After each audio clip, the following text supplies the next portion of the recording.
hone basic troubleshooting skills, and you can learn how an actual IT enterprise infrastructure works. College education always helps, definitely a plus.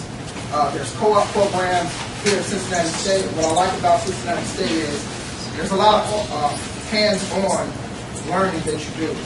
They have a great computer lab, they have great teachers, and you usually get to actually touch the technology that you want to work with.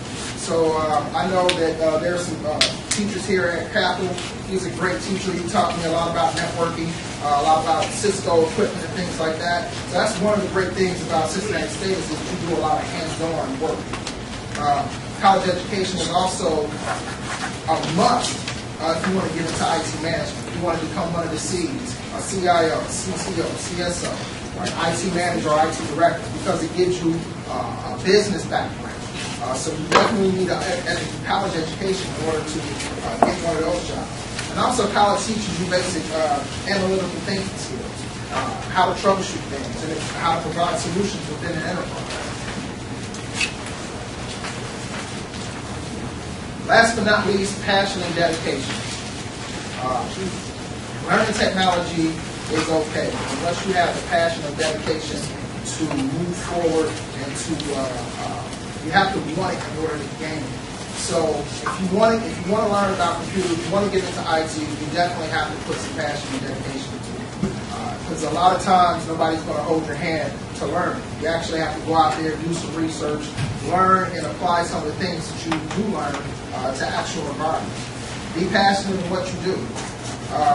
I've noticed that I was on a help desk, like I said, for 4 or 5 years, and there's people there that would say, you know, as soon as I get home, I don't want to touch a computer. I'm like, as soon as I get home, I want to touch a computer. So those people actually got left behind. They didn't apply themselves enough to move up. And so while a lot of them are still on the help desk, while I moved on to becoming a systems administrator. So you definitely have to have passion in what you do. Dedicate yourself to what you want to do and learn.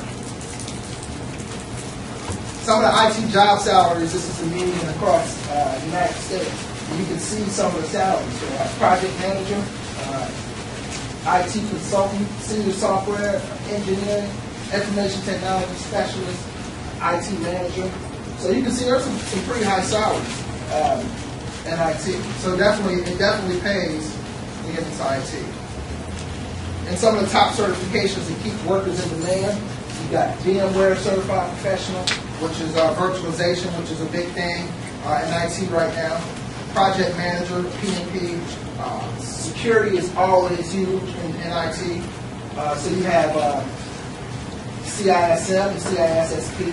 Cisco has quite a few certifications out there, and a lot of enterprise networks run on Cisco equipment. So getting a Cisco certification is definitely helpful.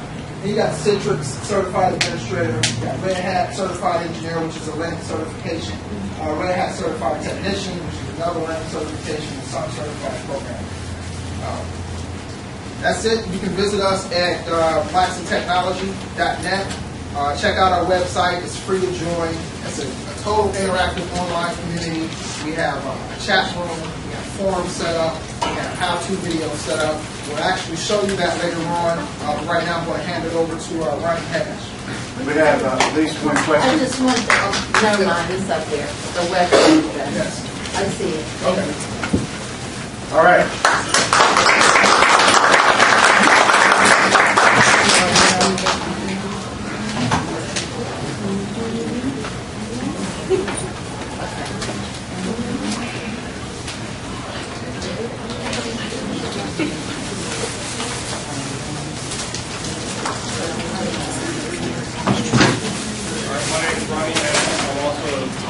Co-founder of BMI.net. I'm a native of Chicago, and I live here in Cincinnati. Currently, I'm a systems engineer for a book publishing education company. I'm also a certified ethical hacker, which means I can do the same thing a hacker can do by doing for ethical reasons. Companies pay me to find exactly where they're vulnerable at, and I help them protect themselves from hackers. What I'm going to be talking to you about is open source technology. After Ray convinced you that it's pretty cool to be a geek, I'm going to tell you about some technologies that can help you in your career. So what we're going to go over is what is open source technology, how can open source technology help you in your career, and also what are some successful open source projects and how to get started in open source. Before I get started, how many people heard of open source technology? How many people use open source technology?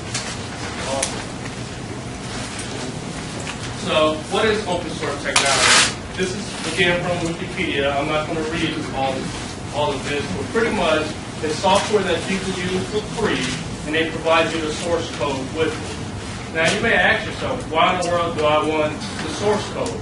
Well, how many people ever use an application and was like, man, I wish I had this feature in that application? Maybe some. Well, open source will allow you to add those additional features at your will, or you can learn exactly how that application works. So it's a learning opportunity for you. So how can open source technology help you in your career? Well, one, you can gain experience for little or no cost. Meaning, gain experience. Like right now you're in college, and once you leave college, you want to look for a job. Sometimes they ask you for a degree and some experience.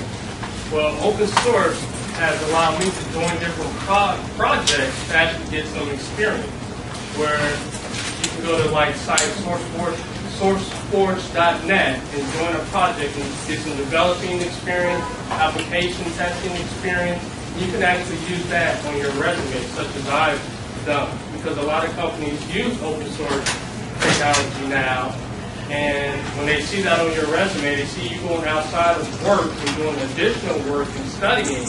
So that's a real good way to start to get experience before you land your job. And you can learn from a wealth of knowledgeable people. A lot of people in the open source are willing to share the information they have. Again, you join a project, you start helping develop the application, or you can start to use an application and testing it.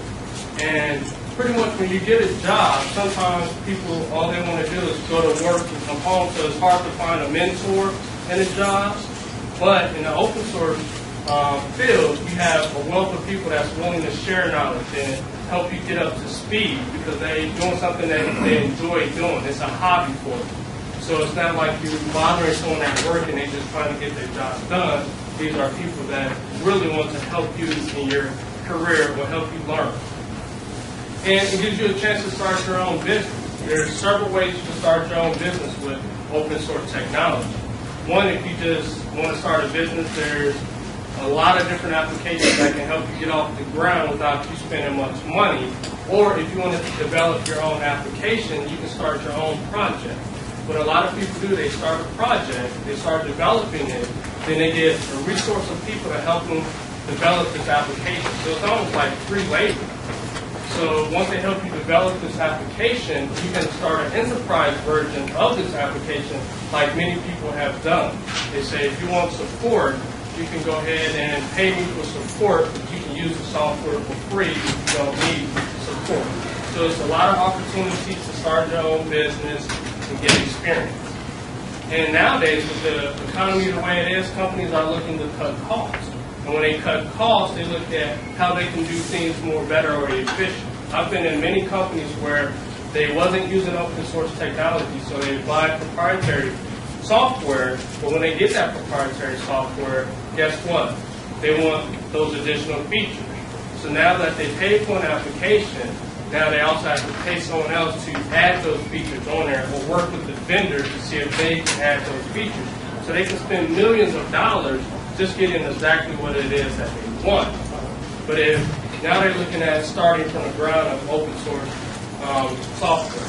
My company, they use a lot of open source technology as a starting point, and they hire a lot of people to come in to develop additional features, and they cut time and cost.